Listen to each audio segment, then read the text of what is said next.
Bienvenidos amigos a una emisión más de esto que es Opinión en Serio para todos ustedes. Qué bueno que me acompañan. Y bueno, eh, llamó mucho la atención, aunque no se destacó como debiera. Llamó mucho la atención que después de disputar lo que podría ser lo que se le llamó la joya de la corona, que era el Estado de México, después de haberla ganado Morena, pues era Morena y Delfina Gómez, más bien ganó Andrés Manuel López Obrador, que no le vamos a hacer al cuento. O sea, ganó López Obrador ahí. Pues se esperaba un gran festejo que quién sabe cuánto tiempo hubiera durado, pero no fue así.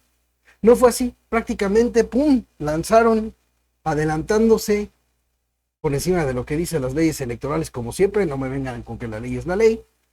Y bueno, pues se lanzaron con todo a la promoción, al Consejo de Morena para las reglas, disque reglas que no cumplen, a final de cuentas no cumplen los aspirantes a la candidatura presidencial. Ah, no, que se llama coordinación para la defensa de la 4T, el modo de disfrazado para llevar a cabo campañas electorales.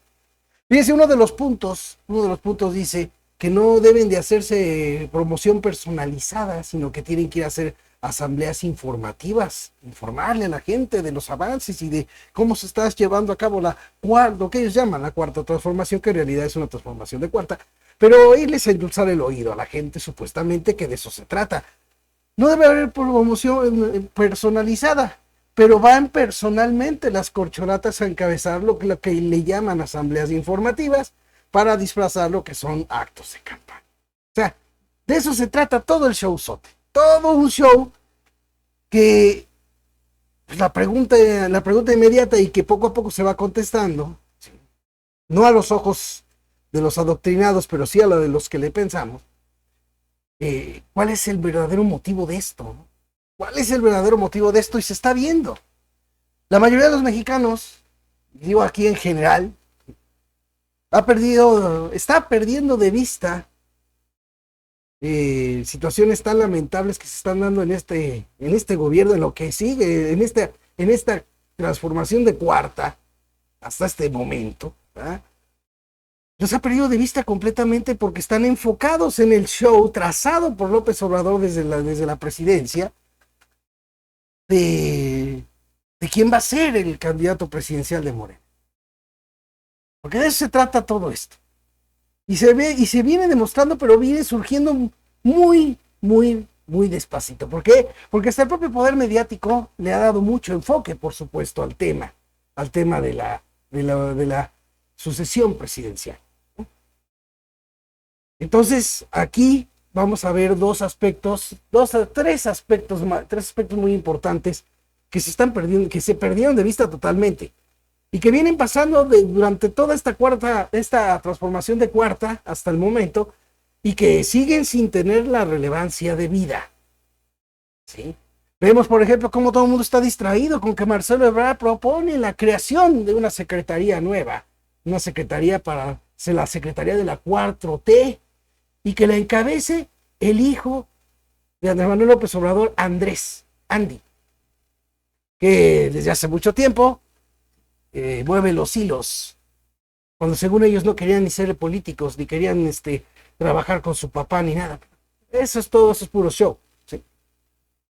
Entonces todo el mundo está a la expectativa, y oye, el Pío, el de los sobres amarillos, apoyando a Marcelo Ebrard, wow, o sea, Fernández Noroña quejándose, que todo el tiempo se le ha pasado chillando, que no se respetan acuerdos, que los compañeros hacen esto, que los compañeros hacen lo otro, que no se vale. O sea, todo un show patético, patético para hacer de lado lo principal. Vamos a lo principal porque de eso se trata esta opinión en serio. Miren esto. Crimen organizado cubre 81% de México. Vean esto, ¿eh? En Michoacán se contabiliza la operación de 24 grupos del crimen organizado. ¿Desde cuándo está gobernando Morena en Michoacán? ¿Eh? Y miren lo que está pasando. Lo que está pasando en Michoacán, lo que está pasando en Zacatecas, lo que está pasando en varios estados gobernados por Morena en cuanto a lo que se refiere del actuar del crimen organizado. ¿Sí? No que llegando Morena las cosas iban a mejorar, que iban a cambiar. No, sigue lo mismo que cuando estaban los gobiernos anteriores a Morena en varios estados del país. Fíjense, en Michoacán se contabiliza la operación de 24 grupos del crimen organizado. Uno de ellos es el Cártel Jalisco Nueva Generación, que en abril pasado tomó el municipio de Aguililla. ¿Qué les parece? Vean esto. La presencia del crimen organizado en México se extiende a lo largo de 1.59 millones de kilómetros cuadrados. Exactamente 81% del territorio nacional, en donde 108 millones de mexicanos viven en riesgo potencial. Las garras de los grupos criminales se han hecho presentes en el país por medio de ejecuciones, masacres, narcomantas, extorsiones, secuestros, videos amenazantes e incluso asesinatos de policías, políticos y funcionarios. Estos hechos han sido detectados en 1.488 de los 2.471 municipios que hay en el país.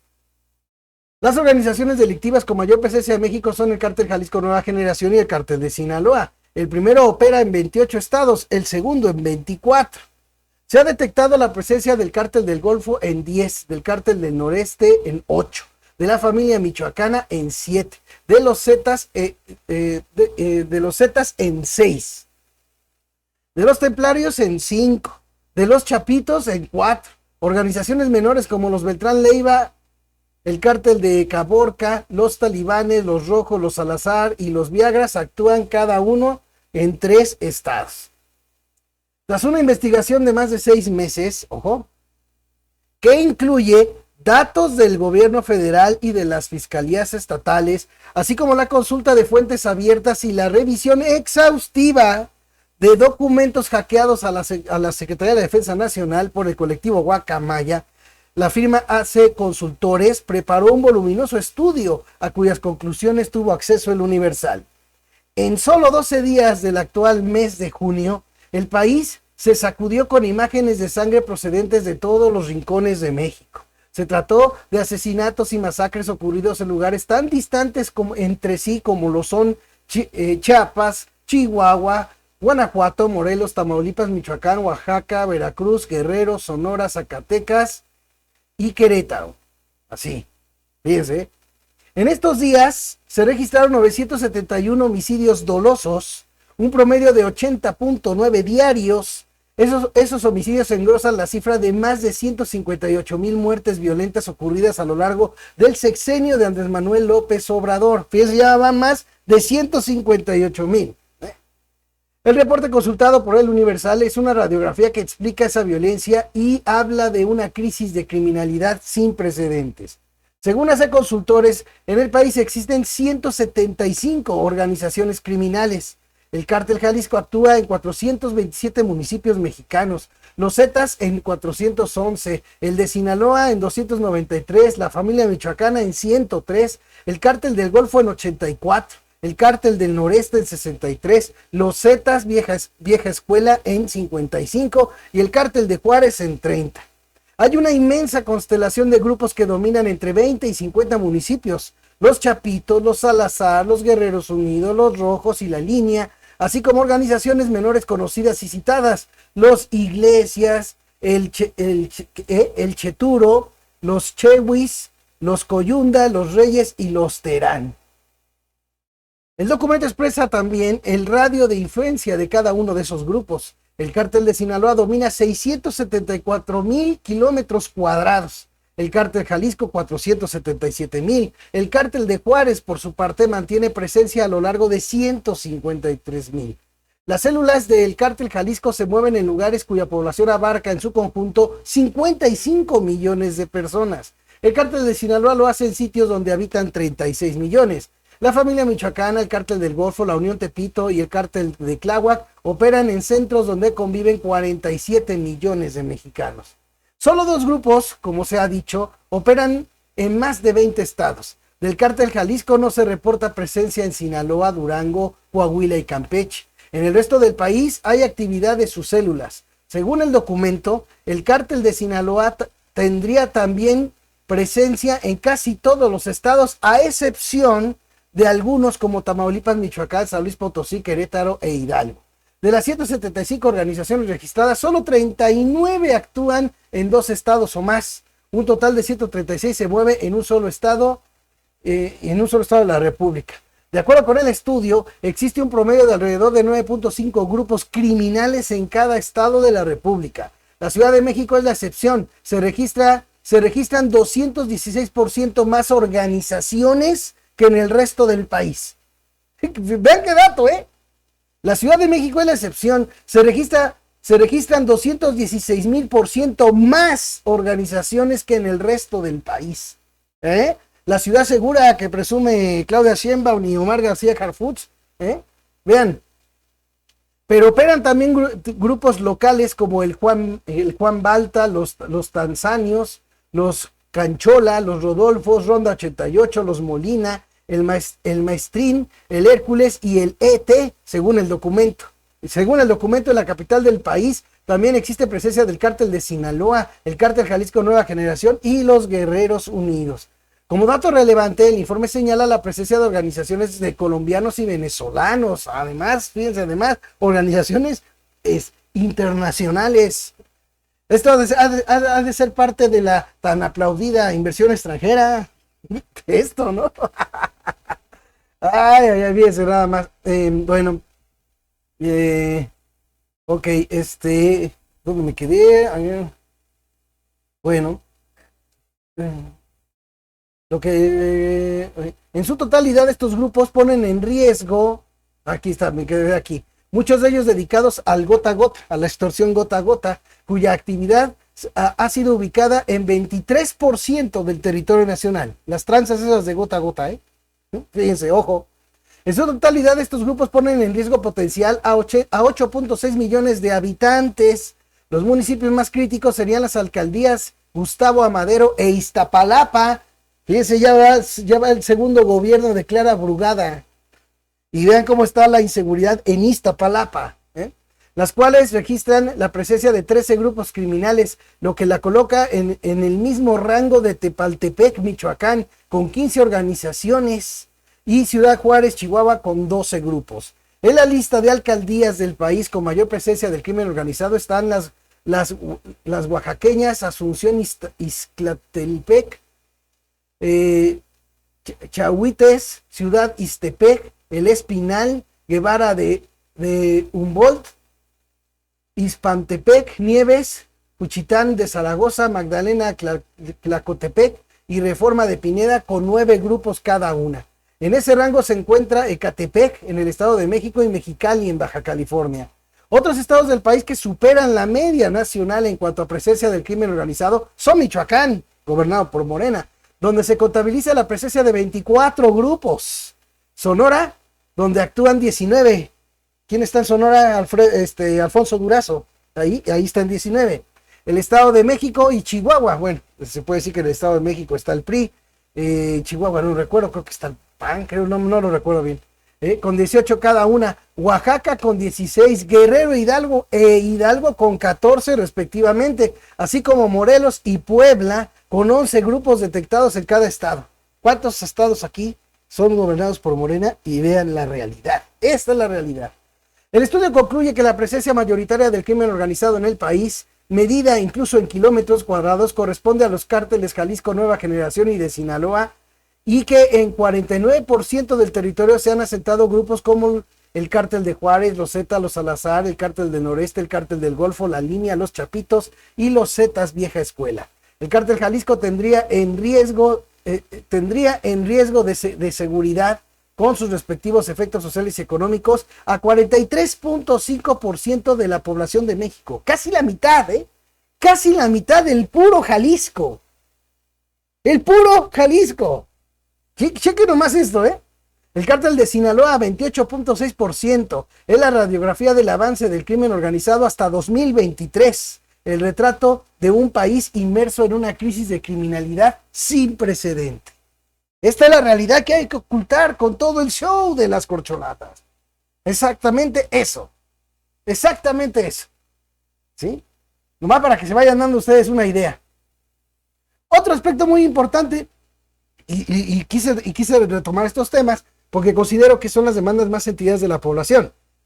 A la población, al pueblo al que hay que escuchar, pero a final de cuentas hay que seguir igual, ¿sí? Donde los únicos ganones son los cuates y los potentados de siempre, los potentados cuates del PRIAN y además los cuates de López Obrador, nada más ellos son los ganones, los beneficiados, ¿sí? Todo el clan manipulador. Pero hay que escuchar al pueblo. Pues es una demanda sentida desde cuándo y estos son los resultados. Pero vean esta otra demanda también que tiene que ver con que López Obrador pues dice que las cosas están mejor en México, que se reparte mejor con justicia los recursos del pueblo y que ahorita como nunca los que menos tienen están recibiendo más. Pero aquí es donde está la realidad de la tomada de pelo. Fíjese, esta nota es del propio medio de la comadre de López Obrador, La Jornada. Sequía y alza de energéticos encarecen la canasta básica. Alza en energéticos. Yo sé que todo el mundo se va con la finta de que dice López Obrador. No, es que en mi gobierno no va a subir la luz. No va a subir la luz doméstica, pero la comercial. Y el que suba la luz comercial impacta en los precios que paga el consumidor final. O sea, nosotros, los ciudadanos. Entonces, aunque no suba la luz doméstica, que eso dicen, ¿sí? Porque se ha venido subiendo, según reportes de la CFE, va acorde a la inflación, pero como, bueno, ok, él dijo que en términos reales son perfecto, pero en la luz comercial es donde viene lo bueno. Y esas alzas en lo comercial también nos impactan a los demás, al pueblo. Sí. Entonces, fíjense cómo se va, cómo ellos tejen para que las cosas queden, como dice el presidente López Obrador. O sea, nomás para que se vayan dando una idea. Miren, sequía y alza de energéticos encarecen la canasta básica. Sequía a inicios del año, el aumento en el costo de los energéticos tras la pandemia del COVID-19, una mayor demanda y el incremento de los precios internacionales de los agroalimentos han ocasionado el encarecimiento de productos de la canasta básica en meses recientes. Pues no, que ya México es autosuficiente. ¿Por qué entonces impactan los precios internacionales? Digo, porque según México es independiente, libre, soberano, ya no es como antes, que estaban entregando el país. Entonces, ¿qué está pasando ahora? El Grupo Consultor de Mercados Agrícolas dijo a La Jornada que en las grandes ciudades el impacto del alza es menor por la competencia que existe, pero quienes pierden son las urbes pequeñas y las poblaciones rurales por la falta de competencia del comercio.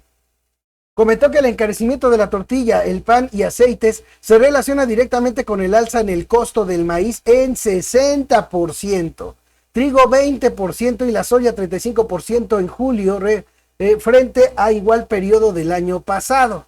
Así dice, ¿no?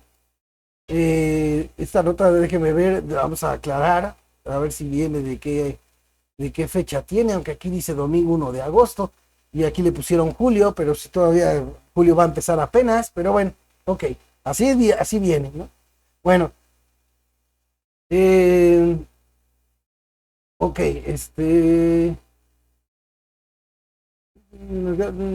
ok, comentó que el encarecimiento del 60%, ya lo habíamos visto, en julio frente a igual periodo del año pasado. En productos pecuarios, se explica por el alza en los precios internacionales derivado por una mayor demanda por la apertura de los negocios, así como el incremento del costo de las materias primas como efecto de encarecimiento de granos por la gran demanda de China, la sequía en Brasil y caída de los inventarios de Estados Unidos. En cuanto al precio de hortalizas y frutos, explicó que su comportamiento es mixto por la estacionalidad de cosechas y el clima, pero también impulsado por las exportaciones que en volumen y valor se han incrementado. El grupo destaca que el encarecimiento de los energéticos ha jugado un papel relevante en el alza de los alimentos. De acuerdo con Grupos Unidos de la Industria de la Masa y la Tortilla, que aglutinan a los productores en Jalisco, ese factor ha provocado que el alimento se venda hasta en 20 pesos por kilo en promedio en esa entidad, aunque el precio de la tonelada de maíz ha llegado a ser de 8,000 pesos la tonelada. A principios del año dijeron, el energético se vendía en 6.66 pesos por litro, pero ahora pagan más de 13 pesos. Fíjense, más de 13 pesos, por lo que esperan con ansias el inicio de operación por lo que esperan con ansias el inicio de operación de la empresa estatal Gas Bienestar. Gustavo Rojo Plasencia, presidente de la Confederación de Asociaciones Agrícolas de Sinaloa, señaló que los industriales de la masa y la tortilla no deben de escudarse para incrementar el precio de ese alimento en la cotización del maíz, pues es un factor que impacta, pero no es menor respecto al constante aumento del gas LP y la energía eléctrica. Comentó que el precio de la tonelada de maíz llegó a cotizarse hasta en 6,150 pesos en junio, pero ahora va a la baja. Pese a la temporada de estiaje y la especulación, Jalisco se mantiene como el principal productor lechero y ocupa el segundo lugar en producción de carne bovina. Sin embargo, la Unión Ganadera Regional de ese estado se quejó porque los costos de producción de litro de leche se han disparado hasta en 8.50 pesos, pero la industria de lácteos paga a los ganaderos entre 7 y 7.30 pesos por litro. Jesús Vallejo, subsecretario de Agricultura de Zacatecas, dijo en entrevista que la precipitación pluvial en la entidad cambia el panorama desfavorable tras 9 meses consecutivos de sequía. Señaló que los 58 municipios de la entidad 16 aún presentan un déficit de precipitación. Pese a ello, se estima que Zacatecas obtendrá una buena cosecha de frijol.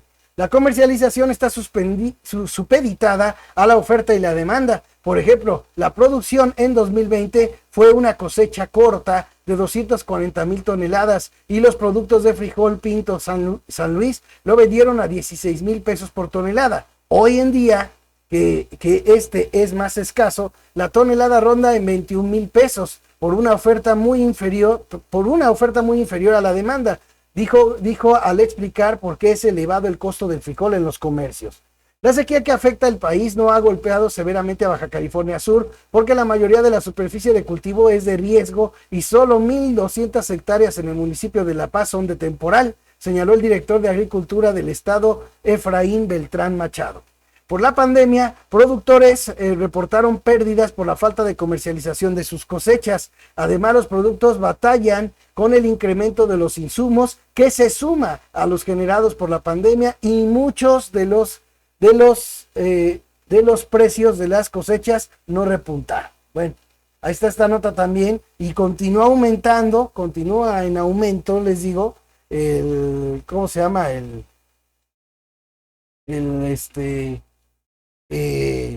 Continúa en aumento en la canasta básica, sigue aumentando, ¿sí? Miren, esta nota es de 2021, Todavía falta, aquí ni siquiera se están tomando en cuenta los datos de la inflación que comenzó a finales del 21 y que se dio hasta todo el 2022 y que todavía sigue estando alta la inflación hoy en día. Porque aunque ya disminuyó la inflación, como ha venido pasando en todo el mundo, ¿sí?, sigue siendo una inflación muy alta, hasta más alta de 6 puntos. ¿Sí? Bueno, pues ahí está el asunto, les digo, estas son de las realidades que hay que ver. La canasta básica, como yo les decía, mientras que el puro salario mínimo es el que ha aumentado, anda en 207 pesos, pero la canasta básica vale más de, está llegando a 500 pesos una canasta básica. Esa es la realidad. Pero López Obrador insiste pues en darle bonito a sus seguidores, a millones de focas aplaudidoras, que por más que mienta, que por más que él mismo y su partido y toda su gente violen la ley, sigan teniendo a la gente cada día pagando más caro todo. Hay quienes están ya haciendo señalamientos de que no va a haber crisis económica, porque las finanzas públicas están sanas. La macroeconomía está estable. Entonces, a finales del sexenio no va a haber crisis. Pero si la crisis ya la estamos viviendo el pueblo. Nada más con el disparo de la inflación, ya nos está costando mucho más caro todo. Mucho más caro todo a los mexicanos. ¿Producto de qué? Pues de una crisis no anunciada, no reconocida, ¿sí? No anunciada. Pero que la estamos viviendo desde ahorita. Y para ello tiene que salir el presidente a aventarse sus shows para seguir engañando al pueblo, porque es lo único que sabe hacer el presidente. Son dos cosas, ¿eh? Son dos cosas. Y me duele muchísimo decirlas porque yo fui uno de los tantos millones que apoyamos esta 4T. Apoyamos que iniciara esta llamada 4T, que terminó siendo una transformación de cuarta. Y ni eso. Entonces el presidente sale a mentir y sale a decirles a todos esos millones de aplaudidores que no le hace que ahora les alcance menos, siguen aplaudiendo, que no le hace que ahora hay más muertes con López Obrador que las que hubo con Calderón. Y ahora sí, todas esas huestes que tanto decían que por defender al pueblo llamaban a Calderón asesino. Ahora calladitos todos, a lo que nomás dicte en su mañanera López Obrador sobre eso. Que hay muchas muertes en el país, pero la culpa la tiene Calderón. Ah, no, sí, la culpa la tiene Calderón. Eso es lo que tenemos de presidente, ¿eh? Así, un experto en mentir, en hacer campañas, pero un pésimo gobernante. Un pésimo gobernante. No es capaz siquiera de asumir la responsabilidad de su gobierno. Ni siquiera de eso es capaz. El presidente que se tiene hoy en día. Y así se hace llamar jefe de Estado. ¿Quién sabe en cuántos lugares se presenta el presidente normalito? Ah, pero para la foto con sus hijos sí se puso la investidura presidencial. Sí se puso la banda presidencial. Y mientras, cuando se acerca al pueblo, no va con la banda presidencial.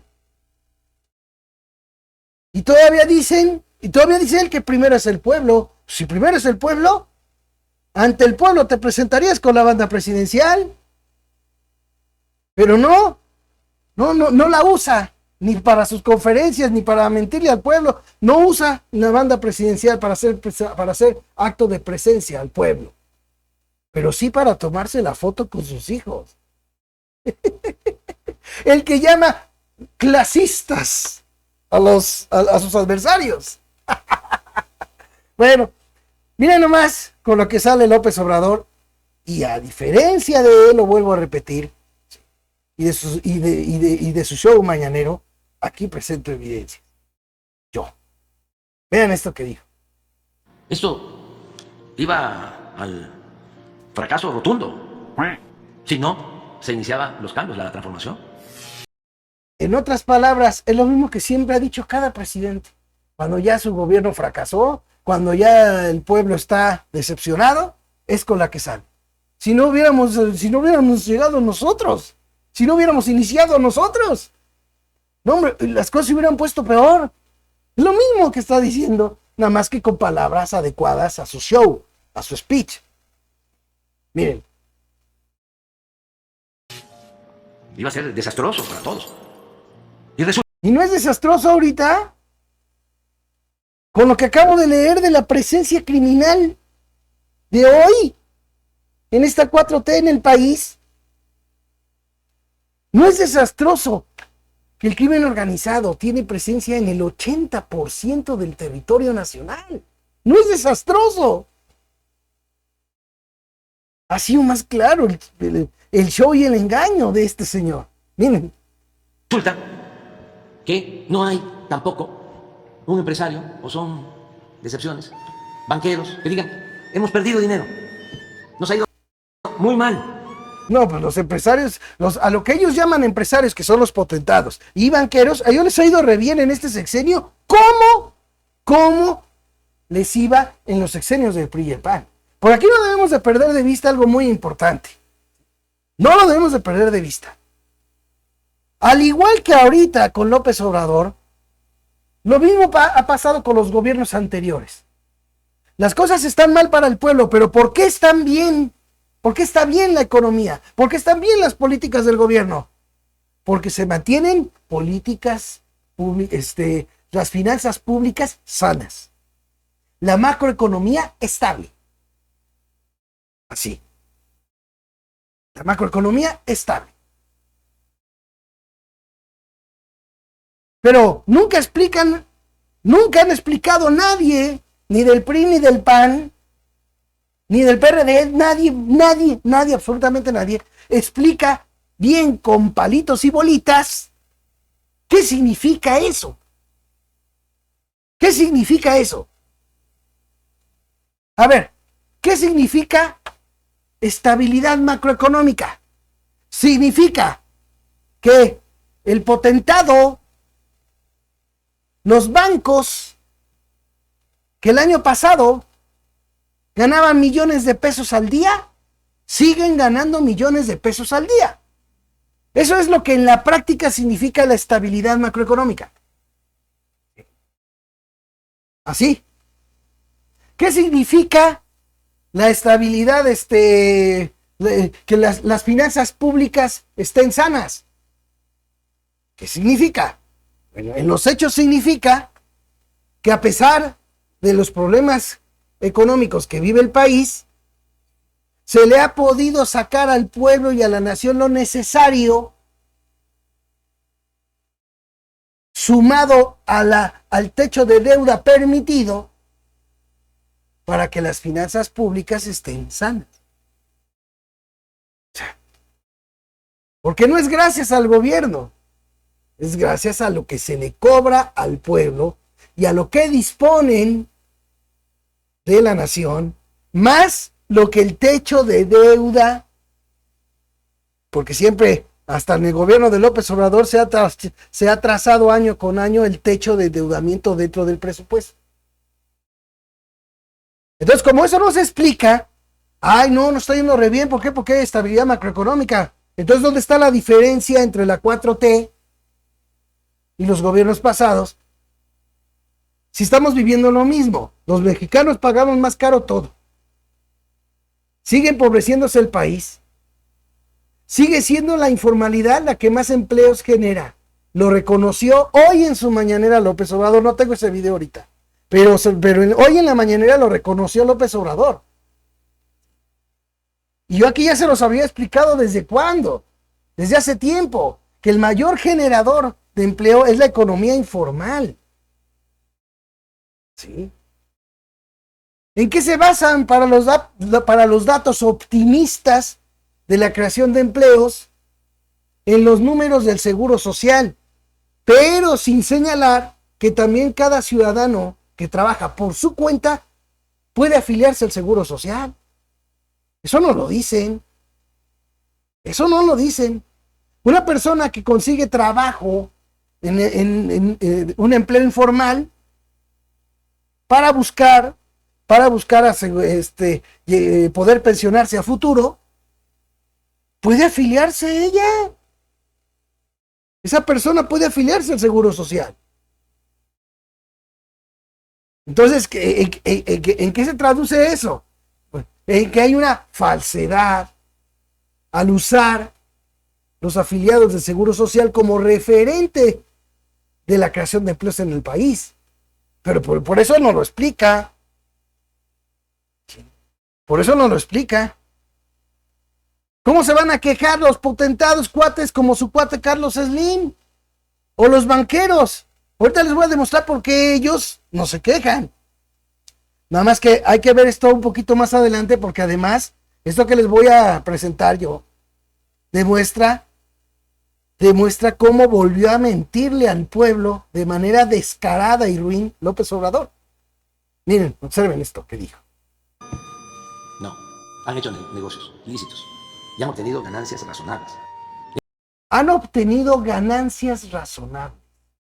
Miren qué razonables son las ganancias. Esto ya se los había presentado, pero lo tengo que volver a hacer.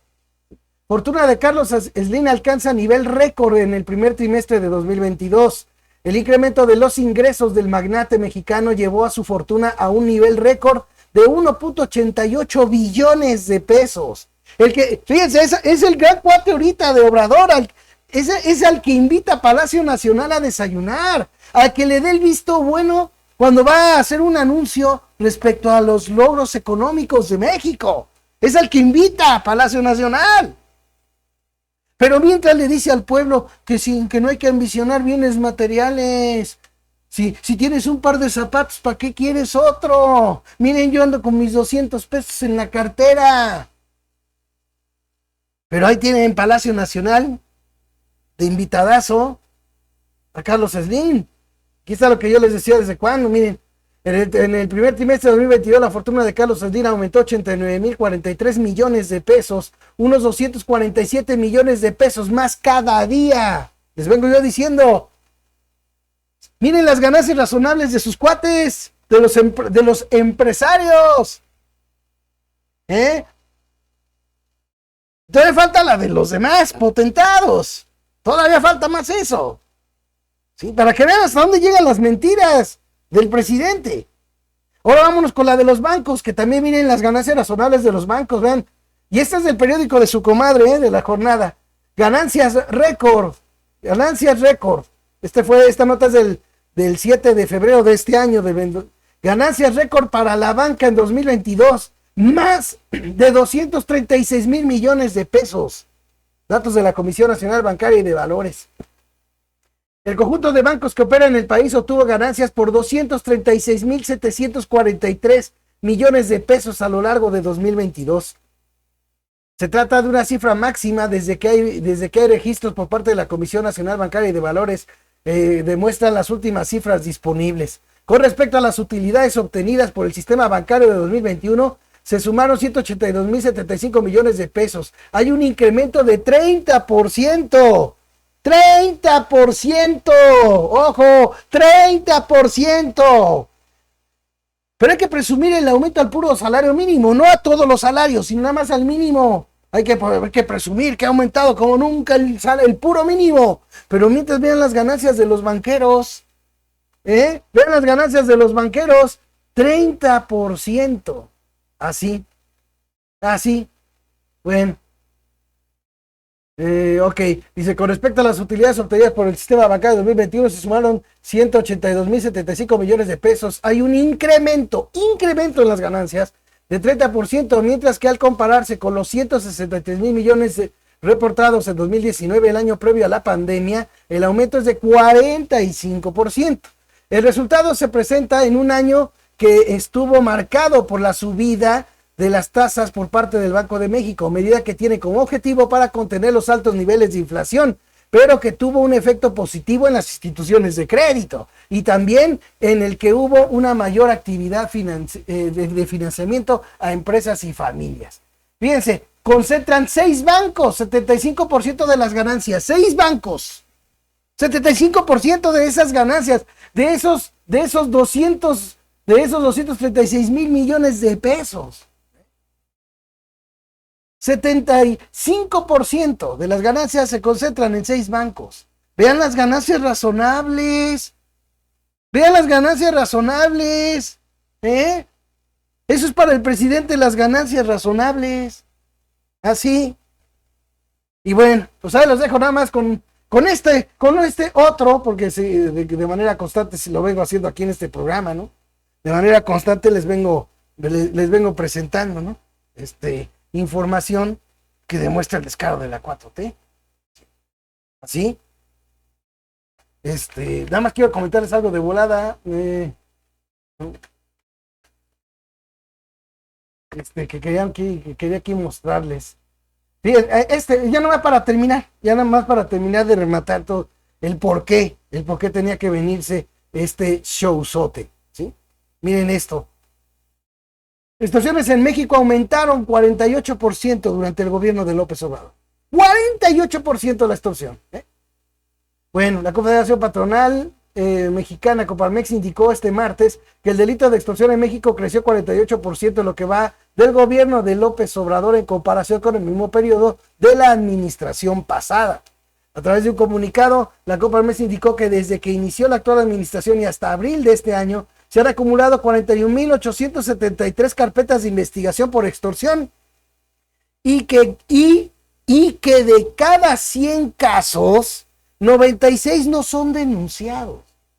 Ese es un dato muy tremendo, porque eso lo sabemos, ¿sí? Gracias a la enorme impunidad que hay en este gobierno, pues menos la gente denuncia. Menos la gente denuncia. Entonces, fíjense, si así se han acumulado 41.873 carpetas de investigación, cuando de cada 100 casos, 96 no son denunciados, imagínense cuánto es la cifra de extorsiones que hay en este país. Pues toda esta realidad es la que brilla por su ausencia. Por eso López Obrador nomás toma como referente para hablar de la seguridad del país, nada más toma los homicidios dolosos. Nada más. Y siempre que se trata del tema, siempre hay de presentar homicidios dolosos. No obstante que las propias cifras, incluso las que él presenta, siguen demostrando que es más alto los homicidios dolosos nada más en su gobierno que en los anteriores. Pero ya lo matiza, ¿no? Ay, es que es la herencia que nos dejaron ellos. Sí, y si eso le sumas el abrazos no balazos, ¿cuál es el resultado? ¡Aumento! Así, aumento. Dijéramos que como parte de la herencia, ok, ya está en cierto nivel y en ese nivel se mantuviera, pero no, está aumentando.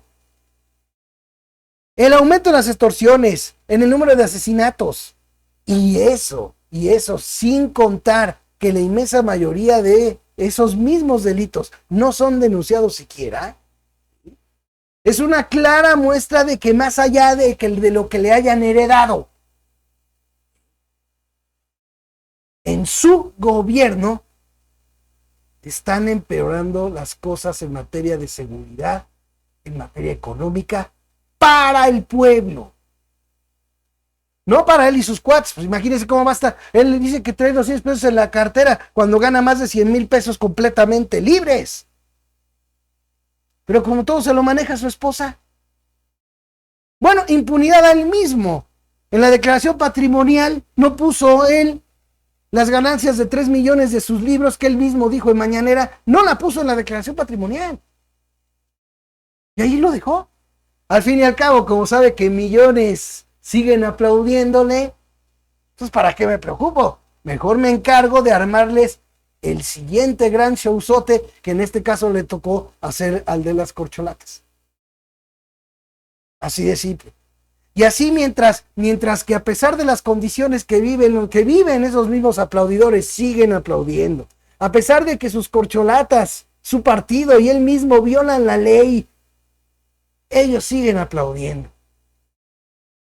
No me quiero ni imaginar cómo López Obrador, ya fuera de cámaras en las mañaneras, ya fuera de cámaras, ya cuando se va a acostar,